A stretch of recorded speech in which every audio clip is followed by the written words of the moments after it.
Kronologi penemuan mayat pria tanpa kepala di Jombang, sempat dikira orang-orangan sawah, sorenya geger temuan bagian kepala.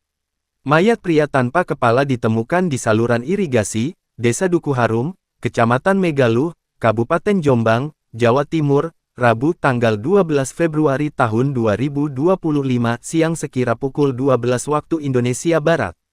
Belum diketahui identitas dari mayat tanpa kepala tersebut. Namun, diperkirakan korban berusia 20-30 tahun. Belakangan, di lokasi lain, warga menemukan kepala manusia tanpa tubuh pada Rabu sore pukul 17.57 waktu Indonesia Barat. Kepala manusia tanpa tubuh tersebut ditemukan jauh dari lokasi penemuan mayat pria tanpa kepala, tepatnya di sekitar Kali Konto, Dusun Kedung Lempuk, Desa Pesantren, Kecamatan Tembelang, Kabupaten Jombang. Kini mayat tanpa kepala dan kepala manusia tanpa tubuh